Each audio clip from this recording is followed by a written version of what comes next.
오랜만에 소년심판으로 돌아왔습니다. 소년심판, 소년재판의 신 혜성 변호사입니다. 오늘은 통고제도라는 것에 관해서 알아보려고 해요. 통고, 처음 들어보시는 분들 굉장히 많을 거예요. 그쵸? 원래 소년재판은 보통은 이제 범죄를 저지른 아이들이 받는다고 생각을 하시잖아요. 기본적으로 그게 맞습니다. 그런데 범죄를 저지르지 않은 아이들이라도 소년재판을 받는 경우가 있어요. 집단으로 몰려다니면서 뭐 주변 사람들을 불안하게 만든다던가, 아니면 계속 가출을 반복한다던가, 아니면 술을 마시고 막 소란을 피우는 어떤 그런 행동들을 한다던가, 그 행위 자체는 범죄가 아니잖아요. 근데 뭐 절도라던가 이런 범죄로까지 나아갈 수 있는 위험이 조금 있으니까 그런 친구들은 범죄를 저지르지 않았더라도 소년재판을 받을 수 있게 해놨습니다. 이런 친구들을 우범소년이라고 해요. 범죄를 저지른 소년들은 범죄소년이라고 하는데, 우범소년들을 소년재판을 받게 하는 절차가 바로 통고제도입니다. 통고는 아이들의 보호자나 뭐 학교장이나 아니면 보호관찰소장, 이런 분들이 통고를 할 수 있게 되어 있습니다.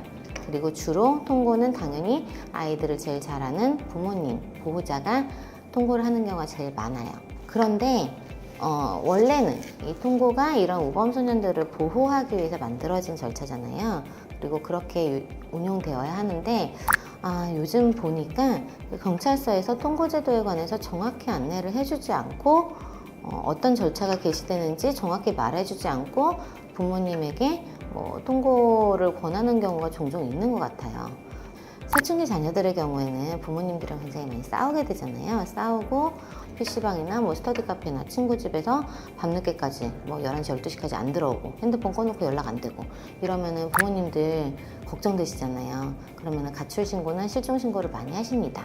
그런데 그게 뭐 한 번이면은 상관없겠지만 이게 여러 번 계속 신고가 반복이 되면은 경찰서에서도 이제 이 아이가 계속 가출을 한다고 생각을 하니까 통고제도라는 걸 부모님께 안내를 해드려요.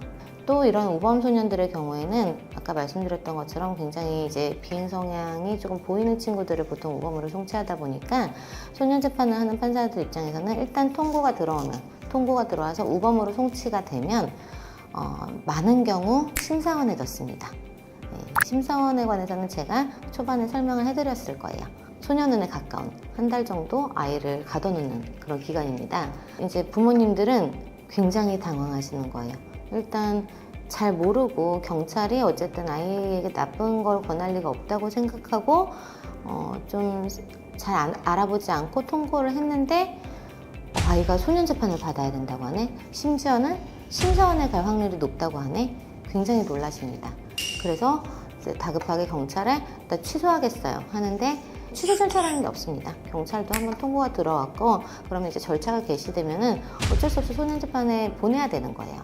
그냥 정말 사춘기 자녀와 부모 사이에 있을 법한 싸움, 뭐 학원 가기 싫다 뭐 이런 걸로 싸우거나 잠깐 핸드폰 끄고 나가서 밤늦게까지 안 들어오고 있길래 신고를 했을 뿐인데, 그렇게 해서 신고 몇 번 했을 뿐인데 재판을 받거나 심사원에 갈 만큼 뭔가 잘못을 저지른 것도 없고 문제되는 행동을 한 것도 없는데, 근데 지금 아이가 재판받아야 되고 심사원에 간다고 합니다. 어떻게 하면 되겠습니까? 네, 그 단계에서 이렇게 놀라서 오시는 분들이 많아요.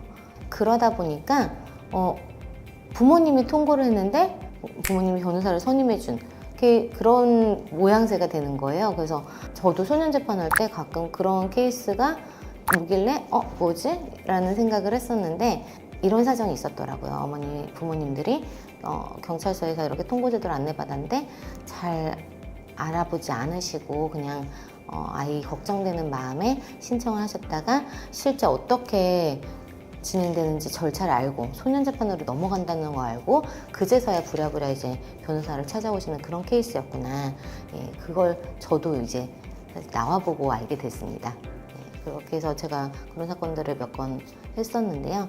그럼 이제 재판부는 이런 사정을 모르시는 거잖아요. 그냥 가출 신고 여러 번 돼서 통고만 받은 상태이기 때문에 재판부는 이런 사정을 모르시고 있어서, 그럼 제가 이제 자료를 잘 갖춰서 의견서를 냅니다. 이 아이가 막 비행 성향이 강해서 가출하고 이런 친구가 아니라 정말 사춘기 자녀와 엄마 사이에 있을 법한 싸움이고 그냥 평범하게 일상생활 잘하고 학교도 잘 다니는 친구인데 이게 아이가 핸드폰 꺼놓고 연락 안 되고 하니까 어머니가 몇 번 가출 신고를 걱정되는 마음에 가출 신고를 했을 뿐인데 일이 이렇게 커졌다.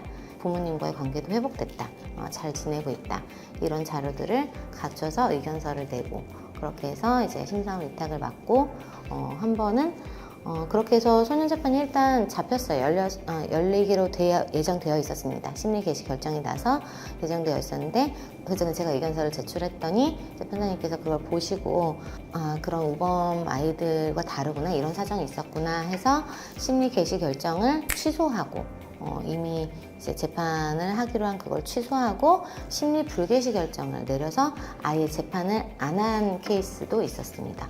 심리 개시 결정이 난 사건에서 그걸 취소하고 심리 불개시 결정을 받는 건 진짜 사실 거의 없는 일이거든요. 제가 소년재판 할 때도 한 번도 그런 적이 없었는데 어쨌든 그렇게 사정을 잘 설명하고 이제 납득을 하신 다음에 심리 불개시 결정까지 해주신 사례도 있었습니다.